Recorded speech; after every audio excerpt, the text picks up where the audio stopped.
अगर middle east में war और आगे बढ़ी तो 90 लाख इंडियंस एक ही दिन में फंस सकते हैं और इंडिया की इकोनॉमी कोलैप्स हो सकती है। इमेजिन कीजिए, एक तरफ आसमान से मौत बरस रही है, रात का अंधेरा है, सायरन बज रहे हैं और दुबई, रियाद या तेहरान में बैठा एक आम भारतीय मजदूर अपने घर वालों को आखिरी बार कॉल लगाने के लिए नेटवर्क ढूंढ रहा है। डर लग रहा है उसको कि कल का सूरज वो देख पाएगा या नहीं। लेकिन ठीक उसी वक्त दुनिया के दूसरे कोने में न्यूयॉर्क के वॉल स्ट्रीट पर कुछ सूट पहने हुए लोग महंगी शैंपेन खोल रहे हैं। उनके स्क्रीन पर ग्रीन एरो ब्लिंक कर रहे हैं और उनके बैंक अकाउंट में हर second millions of dollar credit हो रहे हैं। और इस वीडियो के एंड तक आप समझ जाओगे कि कैसे वॉर एक बिजनेस है जहाँ कुछ लोग बिलियंस कमा रहे हैं। आपको लगता है कि मिडिल ईस्ट में वॉर चल रही है, लेकिन वो एक मेगा फैक्ट्री है और इस फैक्ट्री में जो प्रोडक्ट बन रहा है उसकी कीमत आप और मैं चुका रहे हैं। आज हम उस डार्क रियलिटी को डिकोड करेंगे जिसके आगे दुनिया का हर एक फाइनेंशियल फ्रॉड एक मजाक लगेगा। आज हम बात करेंगे मॉडर्न इंडिया के सबसे बड़े डर की और अमेरिका के सबसे बड़े काले धंधे की। पिछले वीडियो में हमने देखा कि कैसे ऑयल और एलपीजी के प्राइसेस हमारी जेब काट रहे हैं और कैसे इंडिया को ऑयल खरीदने के लिए अमेरिका से परमिशन लेनी पड़ रही है। लेकिन आज जिस खतरे की हम बात करने वाले हैं वो ऑयल से 100 गुना बड़ा है। आज हम बात करेंगे उन 90 लाख भारतीयों की, 9 मिलियन इंडियंस जो इस वक्त मिडिल ईस्ट के टिकिंग टाइम बम पर बैठे हैं, जिसका रिमोट कंट्रोल वॉशिंगटन डीसी के एसी रूम में पड़ा है।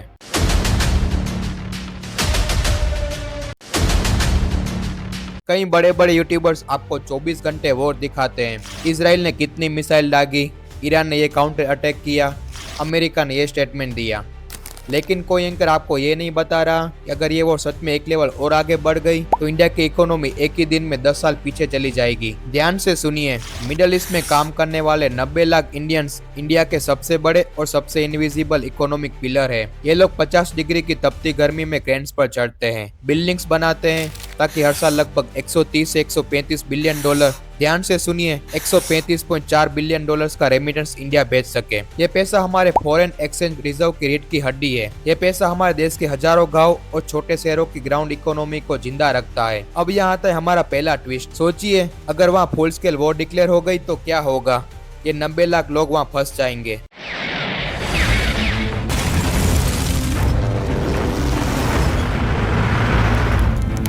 आपने एयरलिफ्ट मूवी देखी होगी। 1990 में जब कुवैत पर हमला हुआ था तब इंडिया ने 1,17,000 लोगों को वहां से निकाला था। उस वक्त हमारी इकोनॉमी ऑलमोस्ट डिफॉल्ट होने की कगार पर आ गई थी। अब मैथ लगाइए, 1,17,000 नहीं, 90 लाख लोग। हमारी गवर्नमेंट को हिस्ट्री का सबसे बड़ा और सबसे महंगा इवैक्यूएशन ऑपरेशन चलाना पड़ेगा। एयर इंडिया और इंडियन एयरफोर्स के पास इतने प्लेन्स ही नहीं है वो अचानक 90 लाख लोगों को वहां से ला सके। एक तरफ उस ऑपरेशन का मैसिव कॉस्ट और दूसरी तरफ अचानक से 100 बिलियन डॉलर का इनफ्लो हमेशा के लिए जीरो हो जाना। इंडिया का रुपया डॉलर के सामने ऐसा गिरेगा जैसे कि ताश के पत्ते। इन्फ्लेशन इतनी आएगी कि आज जो चीजें आपको सस्ती लग रही है वो कल प्रीमियम लगेगी। तो लॉजिकल सवाल ये उठता है, अगर इस वॉर से इतना नुकसान हो रहा है, ग्लोबल सप्लाई चेन तबाह हो रही है, इन्फ्लेशन बढ़ रही है, तो अमेरिका जो खुद को दुनिया का ठेकेदार कहता है वो इस वॉर को रोकता क्यों नहीं? अमेरिका के पास इतनी पावर है, वो सिर्फ एक फोन कॉल से सीज फायर करवा सकता है, लेकिन वो नहीं कर रहा। और यहीं पर आता है हमारा दूसरा और सबसे बड़ा dark twist. United States military.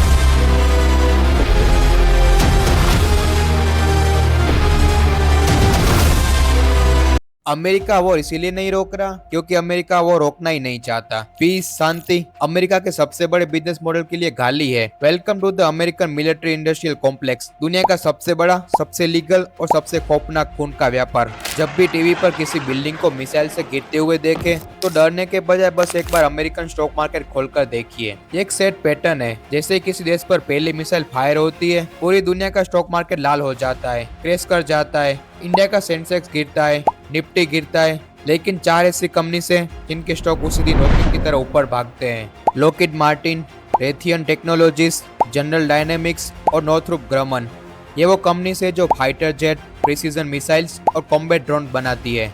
अब आप सोचोगे कि अमेरिकन गवर्नमेंट इन कंपनीज को रोकती क्यों नहीं? दोस्तों, यही तो सबसे बड़ा इल्यूजन है। वॉशिंगटन डीसी में बैठा हर बड़ा नेता कैमरा के सामने पीस और ह्यूमन राइट की बातें करता है, लेकिन टेबल के नीचे इन्हीं डिफेंस कंपनी से करोड़ डॉलर की फंडिंग लेता है। इसे अमेरिका में लॉबिंग कहते हैं, आसान भाषा में लीगल ब्राइबरी। ये हमारे इलेक्ट्रल बॉन्ड है, यानी कि चंदा दो धंधा लो, वैसा ही है। आप खुद सोचिए, अगर किसी नेता का चुनाव लॉकहीड मार्टिन फंड करेगा तो जीतने के बाद वो नेता नए स्कूल बनाएगा या नए मिसाइल का ऑर्डर देगा। और यहीं आता है कहानी का सबसे mind bending twist, Donald Trump. ये वो इंसान है जो डीप स्टेट और अमेरिका की फॉरएवर वॉर को खत्म करने के वादे पर पावर में आया था। ट्रम्प ने चिल्ला चिल्ला कर कहा था कि वो शांति लाएगा, लेकिन पावर में आते ही क्या हुआ, उसी अमेरिकन सिस्टम ने ट्रम्प की डील मेकिंग ईगो को हैक कर लिया। अमेरिका फर्स्ट बोलते बोलते ट्रम्प इंडियन डिफेंस कंपनी का सबसे बड़ा सेल्समैन बन गया। प्रेसिडेंट बनते ही उसने सऊदी अरेबिया के साथ $110 बिलियन की हिस्ट्री की सबसे बड़ी आर्म डील को साइन की। जो ट्रम्प उसी खूनी सिस्टम को तोड़ने आया था, उसको उसी सिस्टम ने अपना सबसे बड़ा एम्प्लॉय बना लिया। ये एक अनब्रेकेबल लूप है। नेता वॉर बजट बढ़ाएगा, कंपनी हथियार बनाएगी, मिडिल ईस्ट में आग लगेगी और प्रॉफिट जाएगा अमेरिका। लेकिन उस आग के ठीक बीच में कौन खड़ा है? हमारा इंडियन मजदूर जो 50 डिग्री की गर्मी में बिल्डिंग बना रहा है ताकि उसका देश चल सके। आग लगाने वाला अमेरिका, हथियार बेचने वाला अमेरिका, मुनाफा कमाने वाला अमेरिका, और उस आग में जलने का रिस्क किसका? हमारे 90 लाख लोगों का। और सबसे कड़वा सच ये है कि हमारी खुद की गवर्नमेंट चाहकर भी अमेरिका के खिलाफ स्ट्रांगली खड़ी नहीं हो सकती, क्योंकि हम अपनी खुद की आर्मी के लिए, अपने देश को बचाने के लिए इन्हीं अमेरिकन कंपनी से हथियार खरीदते हैं। हम उस दुकान के खिलाफ अपनी आवाज कैसे उठाएंगे जहां से हम अपनी खुद की ढाल खरीदते हो? दोस्तों, आज रात जब आप चैन से सोएंगे तो एक बार 90 लाख भारतीयों के बारे में जरूर सोचिएगा, जिनके सर पर इस अमेरिका की तलवार हर वक्त लटक रही है। मैं आपसे पूछना चाहता हूँ, क्या आप आने वाले 10 सालों में सच में इतने आत्मनिर्भर बन पाएंगे कि हमें किसी सुपर पावर के आगे हाथ ना फैलाना पड़े, या हम हमेशा इस ग्लोबल चेस बोर्ड के प्यादे ही रहेंगे? नीचे कमेंट करके अपना व्यू जरूर बताइए, मैं हर एक कमेंट पढ़ूंगा। और अगर इस एक्सपोज ने आपका दिमाग खोला है तो इसी फिनकोड को भी सब्सक्राइब करें। मैं मिलूंगा आपसे अगले वीडियो में, तब तक कीप क्वेश्चनिंग एवरीथिंग। जय हिंद।